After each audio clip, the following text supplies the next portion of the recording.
dare brings this clip to me today? How are we not going to do this? He's got a Holocaust in there.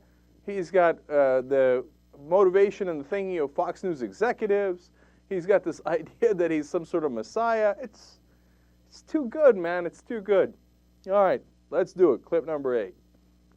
And I will tell you this, that a global economic holocaust is coming. I don't know when it's coming, but it is coming. Unbelievable. And I was in this meeting and holocaust. I pulled one of the guys out. He's a vice president of Fox. And I said, when I first started working with you, let's have a frank conversation here. You thought I was nuts.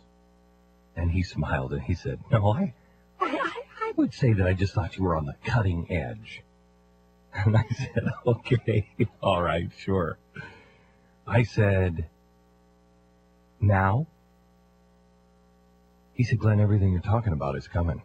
Everything you're talking about, everything you've been talking about for the last year and a half, it's all here now. And what you're saying is coming. I don't see any other way. And I said, is there anybody else that is tying this together? Now, this is not a conversation to build me up in the hallway with him. This was a conversation to, okay, what do we do? And I said, is there anybody else that is tying this all together and sees things this way? And he said, no. I said, I don't see him either. I said, we have to change that.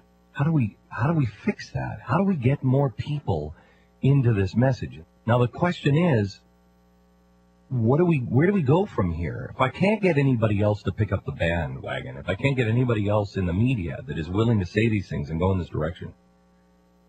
And he said to me, he said, Glenn, the answer is, you've been saying it for a while, he said, but we have to convince the audience that this is really, truly true. You are the key. You must be able to reach to your friends and your neighbors. You must bring one person to the table.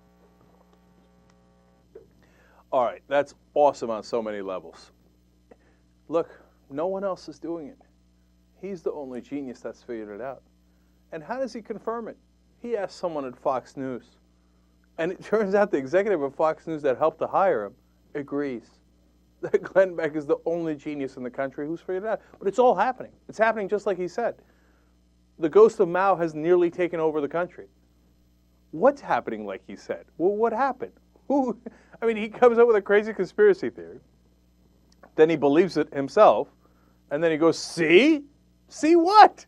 I don't know. You got a chalkboard and you keep going, Acorn, Bill Ayers, Van Jones. See? I don't know. I don't see. I think you're a lunatic. He's like, why is no one else in the media talking about this? Because they're not as crazy as you, and it doesn't make any kind of sense. And what's coming? An economic holocaust. Now, I don't even know what that means. What does that mean? Does that mean we have an economy so bad that, 13 million people die? What does that mean? Okay. And then, second of all, of course, you just circular reasoning, you know what's going to happen. The economy's in bad shape, and because we won't regulate the banks, we'll have another crisis. And when it does, Glenn Beck will come out and go, see, what did I tell you? Economic holocaust, just like I told you. Why? Maoism. Bill Ayerism. But the thing is, it's funny, but it's also dangerous. Because he's going to convince a lot of people that the problem was we had too much government, that we should have left the banks alone more, that we needed more free market, in my view, radicalism, almost anarchy, no government, no regulation. Just let the corporations do whatever they want. Marcus Melissus made a great point on that yesterday talking about Rush Limbaugh. So if you like that, Somalia is your country. They're totally free market. Everybody's got guns. There are no rules. There are no regulations. There's no nationalized health care. You just go there and you have at it, hoss. Okay? And so I'm afraid that if there is another economic crisis because we didn't regulate the banks, that some people in this country are going to be deluded into thinking Glenn Beck was right. The problem was we weren't kind enough to the bankers. And he might not say it in that language, but as we've shown you in clip after clip, every single policy that he mentions is in favor of giving more power to Wall Street, more power to corporate America, more power to the bankers, and to not let them get regulated in any way, shape, or form.